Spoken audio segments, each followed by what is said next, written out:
What if I told you that your team isn't burned out because they're weak, but because your systems are? Today's corporate world is grappling with a silent productivity killer called presenteeism. Are you familiar with it? As a leader, you have to be. Simply, your people are showing up, but they've already checked out, and it's costing your business more than you think. From overwhelmed working parents to team members quietly battling burnout, mental overload isn't a personal failure. It's a systematic leadership blind spot. When we expect peak performance without flexibility, empathy, or support, presenteeism becomes the norm, and innovation, retention, and morale take the hit. In this powerful episode, we're joined by Rebecca Reed, Global Workplace Wellbeing Specialist, founder of Ciendo, and creator of the Mental Flex Method, to unpack why mental health can't be left at home and why leaders must stop treating well-being as a nice to have and start seeing it as a business strategy. As we get started, you can learn more about Rebecca simply by going to ciendo.co.uk. Welcome to Shedding the Corporate Bitch, the podcast that transforms today's managers into tomorrow's powerhouse leaders. Your host, Bernadette Boas, executive coach and author, brings you into a world where the corporate grind meets personal growth and success in each and every episode. Let's do this. Rebecca, welcome. How are you? Hello, so good to be here. I am so thrilled you are here. I'm really excited about this topic, actually very intrigued around presenteeism and whether or not even our listeners and viewers are very aware of it, and yet they need to be. So we'll get into all that. But before we do, could you help our viewers and listeners to get to know Rebecca? Yeah, I love that. So from a personal point of view, I live in the UK. And I have a little boy who's nearly 3.5 now. So as you can imagine, I'm exhausted. But just a very lovely life in England. From a business point of view, I run a wellbeing company called Ciendo, and I kind of got into that from personally because I went on this big well-being journey around myself and my own mental health and learning about how just what my triggers were and why I was 20 years old and throwing grenades into my life left, right and center. And it was just a really fascinating journey. And I fell in love with the area and I saw the implications of people with everything around me. And I just knew it was something I had to do then. So first window. That is fabulous. And yes, everyone, I want to remind you, you can check out more about what Rebecca does, even as we get into this conversation, at ciendo.co.uk. I fumbled on the word a number of times before we got on the program, but could you help our viewers and listeners understand what presenteeism is? Okay, so I always describe it like the cousin of absenteeism. So you've got absenteeism, obviously, where people are off work because they're sick for whatever reason. And then you've got presenteeism, where people are still showing up to work, but it's bums on seats, but nobody's home. So the productivity is lower, whether it's because they're going through something personally, they might be going through physical pain, mental pain, they might be just disengaged because the work is fulfilling enough. There's a multitude of reasons, but it's that disengagement, that low productivity, that means even though they're there, they're not actually doing much for whatever reason that be. Now, you said it's a cousin of absenteeism, but is it actually more cost prohibitive to have people at work not producing than it is if they were to acknowledge that they're sick and they stay home? Yeah, really good question. So, so for UK, for example, in the UK, the cost of poor mental health is 51 billion a year, right? And within this 51 billion, you've got 24 of that billion is from presenteeism. So nearly half of it is from that cost. And then the rest of it is split between absenteeism and staff turnover. So it's not even half absenteeism, half presenteeism. So you've got a massive amount. And if you go to the US, then you've got, with absenteeism, they reckon it's $150 per employee per day. per year, $150 per employee per year from just being off work versus $1,500 per employee per year for presenteeism. 10 times more. 10 times more. Wow. And how aware and how attentive are leaders up and down the food chain, meaning from the top of the C-suite all the way down to new hire managers? How aware are they of this? I would say it's mixed from my experience so far. And I do think there'll be elements in that, whether actually, we're not assuming that sometimes it's the leaders and the managers who are disengaged. Sometimes it's the, especially if you've got what's like commonly referred to as accidental managers, where often the promotional ladder takes them into management roles, but they're not actually prepared for it. They're not trained for management roles, and nor sometimes they don't even want to manage. They were loving what they were doing. They wanted a pay raise. They wanted to continue progressing. And so the next step was managing people. And managing people is hard, right? Like you experienced it, it's just difficult. And so if you're not trained to do it, if you're not enjoying it, then as a manager and as a leader, then you're going to be disengaged as well. Right. And so there's so many different layers involved. Yes. And I would love to kind of understand, or at least have our listeners and viewers acknowledge to themselves, are you one of those accidental managers, or do you know of accidental managers in your workspace who you started paying attention to them, right?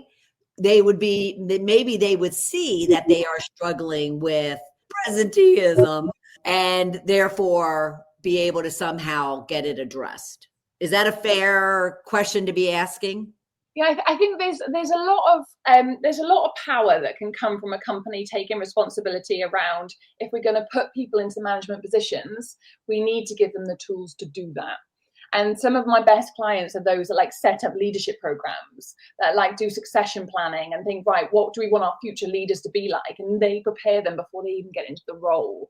That's incredible. And so if you're putting the groundwork in so that the managers are capable and able, and equally, maybe they don't want to be managers, but they still need a promotion, and that's okay.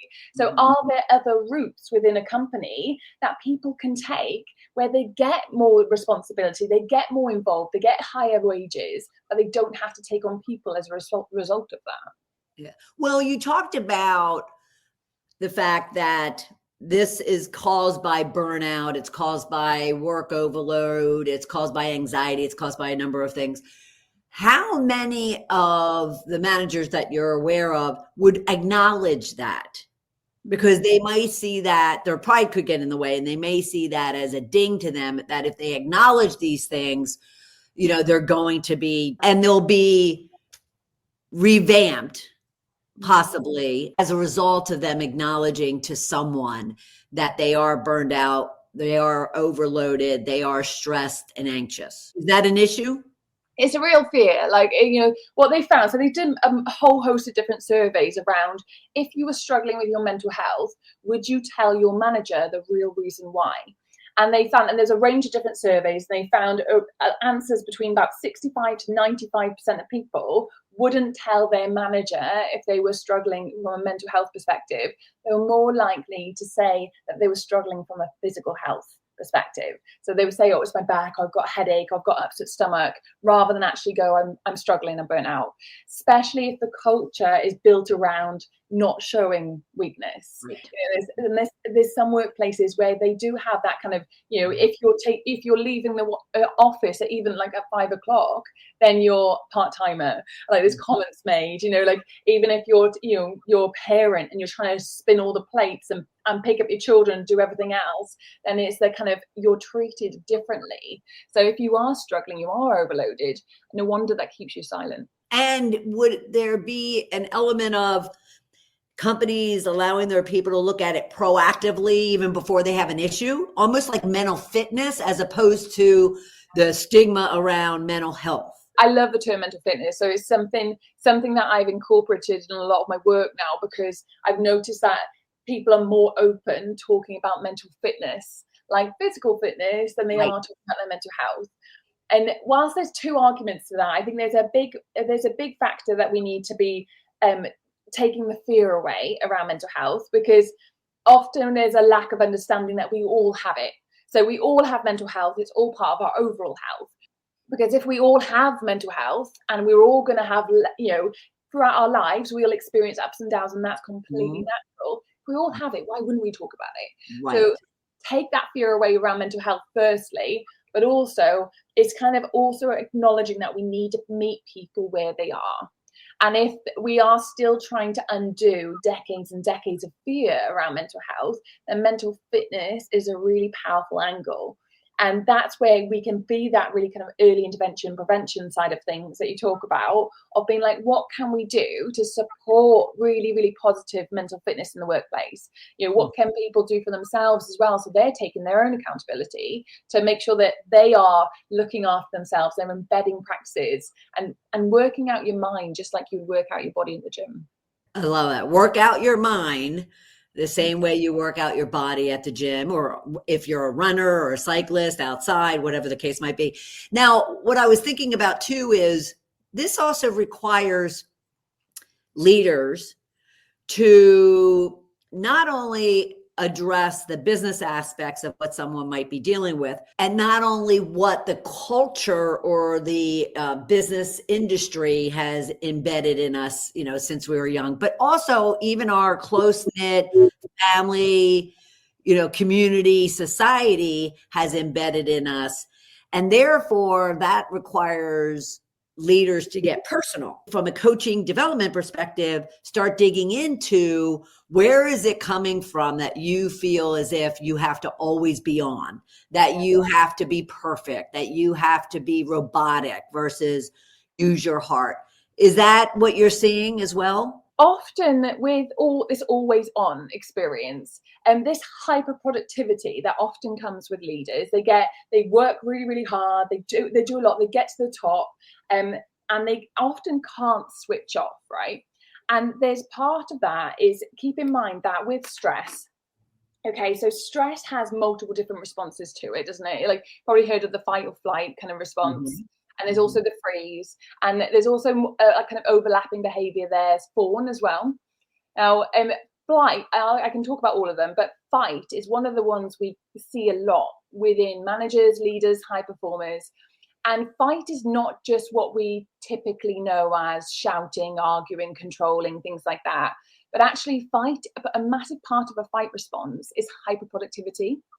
And so what you get is that you will have someone who has learned through years and years and years that if I keep going, keep working harder, keep doing this, keep solving one more problem, fix one more thing, answer one more email, I'll be safe, I'll be okay. And so they keep going and keep going and keep going. And what happens is that they hear all this stuff around, you need to relax, you need to just chill, or why don't you go and meditate and everything will be fine? And they can't, right? Because they're wired. And I always think, someone in a fight response, they have wired their brain over years and years and years of doing this, that they've wired this response that their brain has learned. If I slow down, I'm in danger. If I stop, that can equal death. Like, that's what your brain learns, right? And so then you're telling someone to slow down and, chill and all this stuff that's not useful. And it's like they're going 90 miles per hour and you're trying to get them to slam on the handbrake. And so when they try and meditate, they try and relax, they try and work a little less, their body and their brain, their nervous system's resisting because they don't feel safe. It's a learned response. And so, I think that everything across the board, like those who coach like yourself, like everyone in the workplace, I think the first and foremost, most important thing is we need to really create more safety. Like, if we've got safety there, if as everyone in an individual point of view, if we can create more safety in our nervous system, like if we can regulate ourselves, like I know fight is one of my default, right? So I got so interested in it because I remember like years and years ago saying to my husband, like before I knew any of this, I remember saying to him, like, I don't know how to slow down. Like, you don't understand. Like, I can't slow down. Yeah, exactly. I can see that. I was there as well. Yeah, you're like, I can't do it. And I just created it as if it was my identity. But then I didn't realize that actually it was a fear response. So as leaders, I recognize it in themselves or in their staff, recognizing that hyperproductivity sometimes isn't just like this wonderful performance side of things. Sometimes it's a fear response from an unsafe nervous system.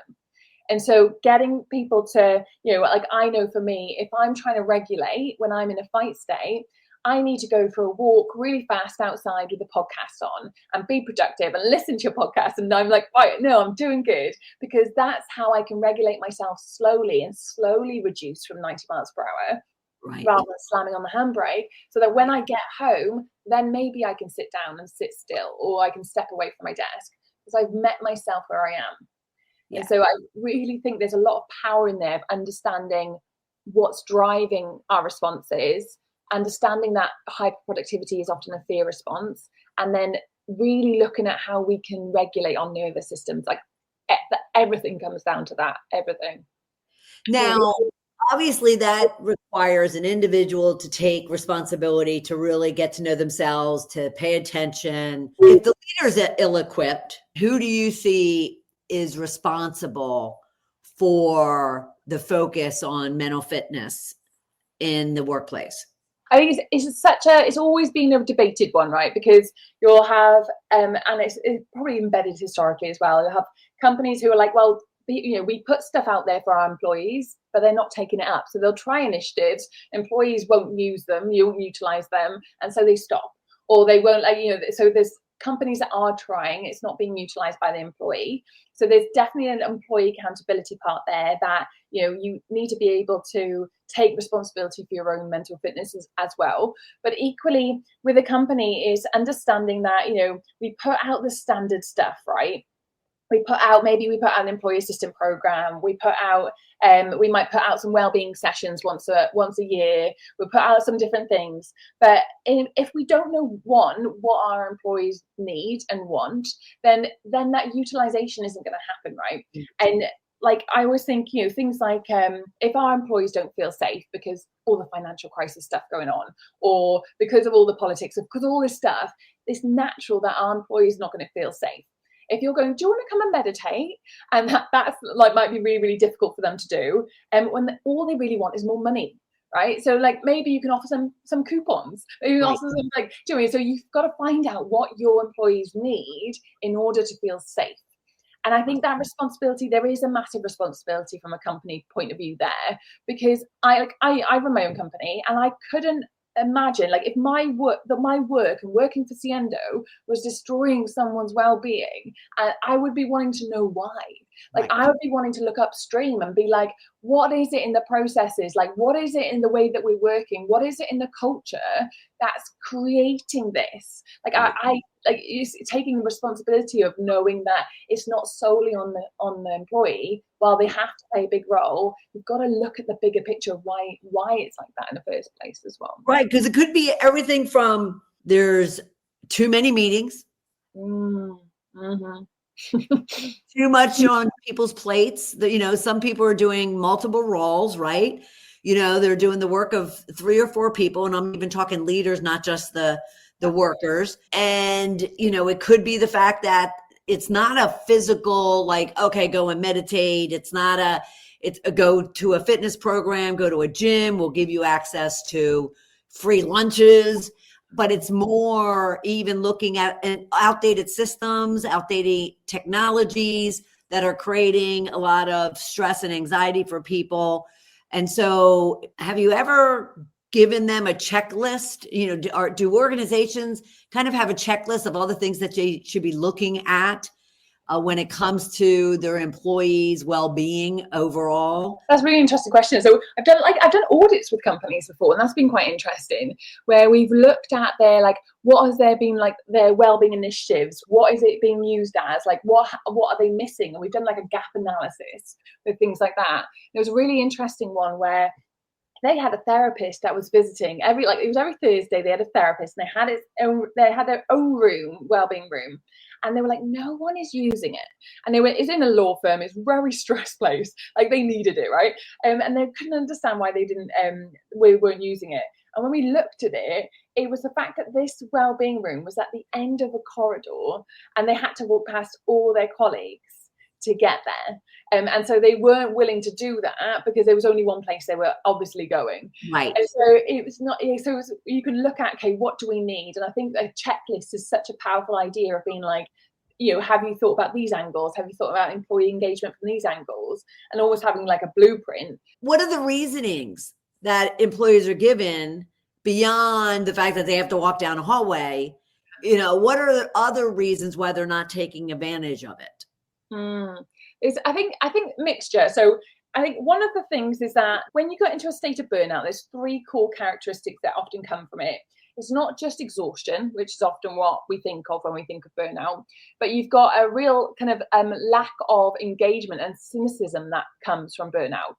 So if someone has lost interest, they've got very detached, they've got very cynical, then when they see stuff put out about the well-being, this is here for you because we care, and they're like, you don't care, like I am burnt out, they will be so detached. It's like they're behind a thick wall of glass, so you can't reach them, because all of that kind of, when you get into a state of burnout, it doesn't happen overnight. It's the slow erosion of coping skills that happen again and again and again, that they get so emotionally depleted they have to detach themselves for self-preservation. They don't even do it consciously necessarily. They will just have to be like, their brain and the nervous system goes, I cannot feel anymore. I cannot connect with this anymore. So they get that detachment. So a lot of the wellbeing initiatives and things like that won't land. And then you get people feeling like they're not being productive. They don't feel like they're adding any value. And so I think once they've got into that state, they're so disengaged because it's the only way they can keep themselves safe, that those wellbeing initiatives just won't land. So you've got elements like that. You've got the fact that sometimes people run them over lunchtime. They'll be like lunch and learn or things like that. And people, they want to get away from their desk, or Right. after work, they want to go home.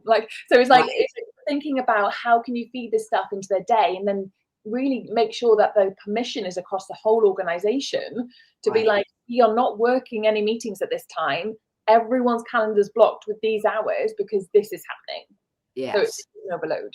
And my question earlier about who should own this, typically people will go right to, HR. This is an HR problem that needs to be solved.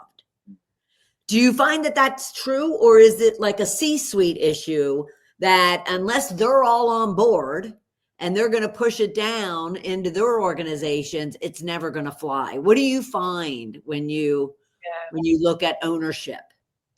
It's so difficult, I say, because HR often falls to the feet of HR. You're absolutely right.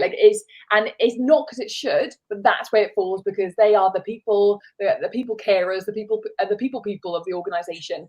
Now, what you're getting at the moment is that you've got a massive kind of crisis with HR where they are burning out, their mental health. There's a lot of discussion at the moment around the mental health crisis of HR folk, because they are people who are dealing day to day with, they're dealing with staff who are going through grief. They're dealing with staff with a whole range of different things. They're sitting with people in the company, holding space for some of the worst moments of their life. They're in between the leaders and the people, trying to balance what's best. And yet, because they're the face of that, they become on the firing line. So everyone demonizes HR, and then someone will have one bad experience with HR, and then HR are evil. And so it's like, and HR, I work so much with HR, and they are some of the most incredible people I have ever met. They're in this work, people don't go into HR for the sake of it. People go into HR because they care. And so these people are burning out because of all these different reasons. Now, the difficulty comes as well because obviously their HR have a certain level of ability to book things in and organize things. They have that. But if they're not sitting on the board, if they haven't got a voice in the boardroom, then they don't have enough power to move an initiative forward.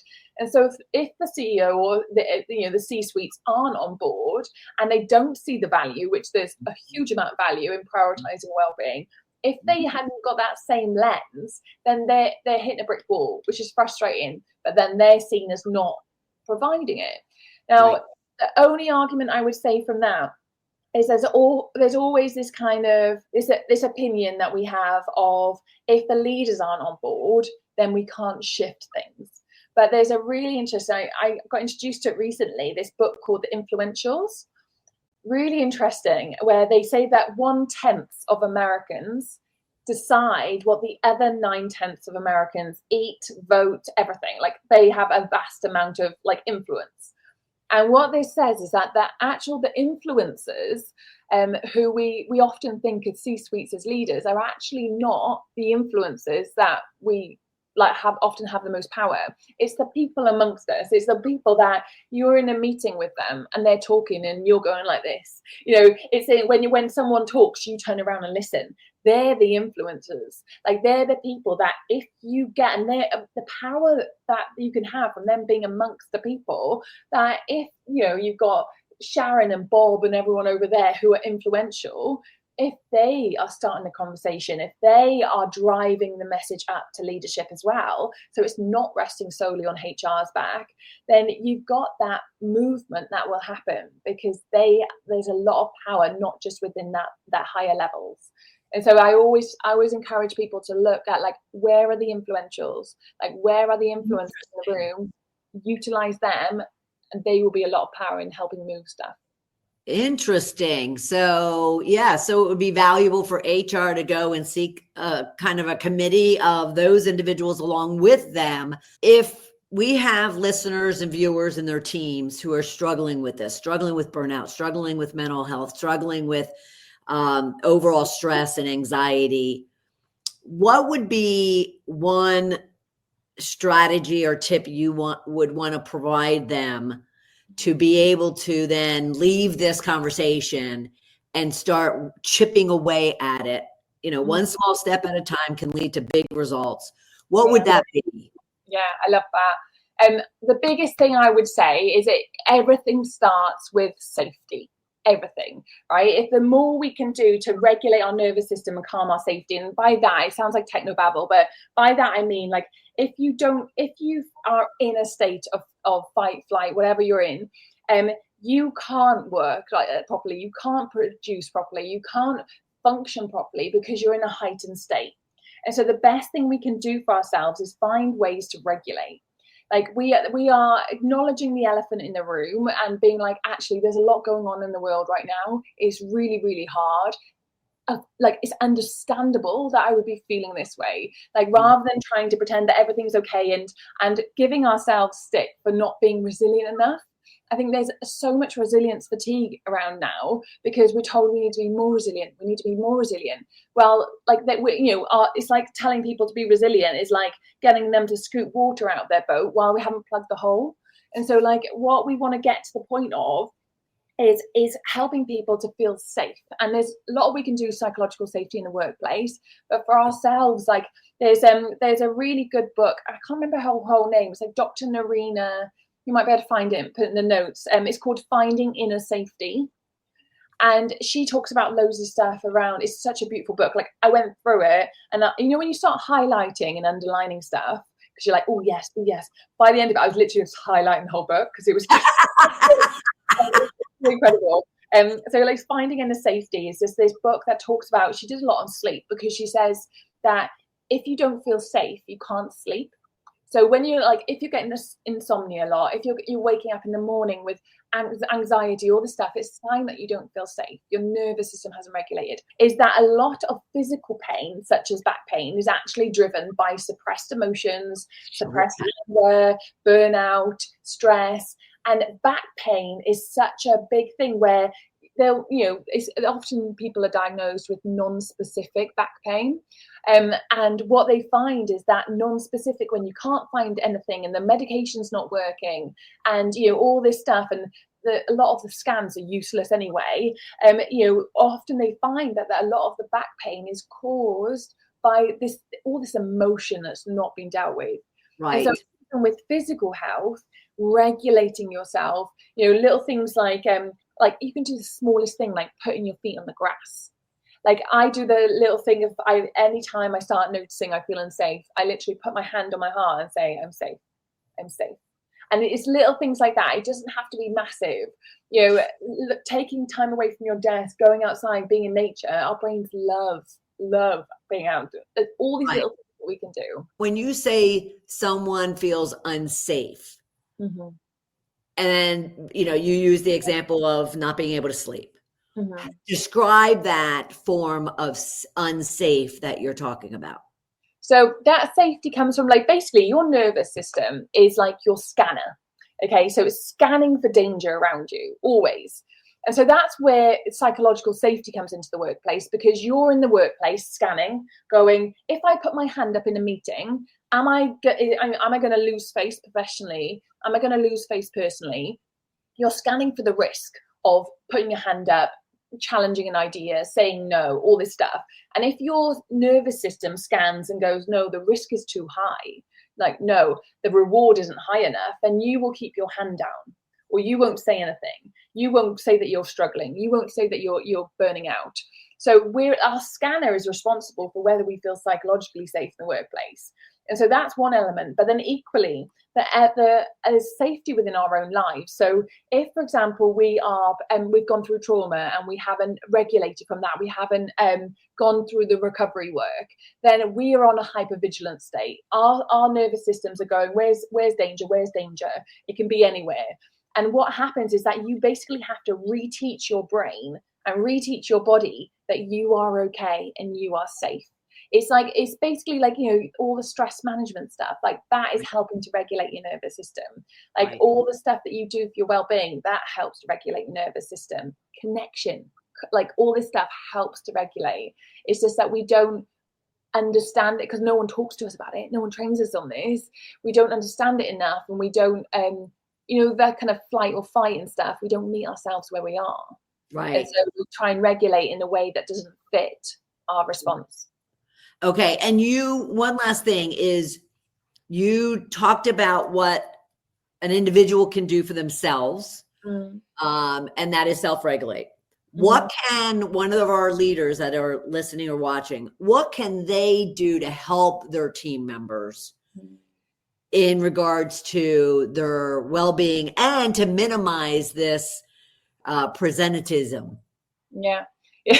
Yeah, so it's a really big one where you've got the fact that I think with managers, we don't want to feel afraid to label the elephant in the room. I always say that, like often we're afraid to say, workload's really tough at the moment, or things like when people go through restructuring, like, they'll kind of just not talk about it.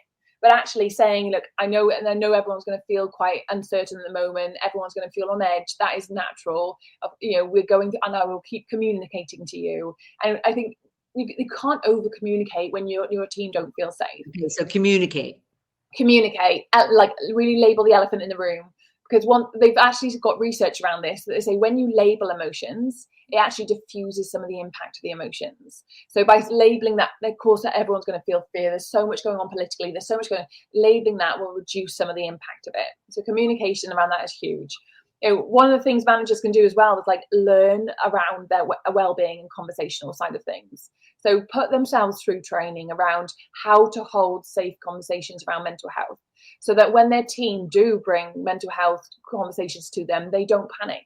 Because again, no one trains them in that. Giving themselves those skills. And then also, I think there's probably two more I'd say is bring your team into the decision making as much as possible.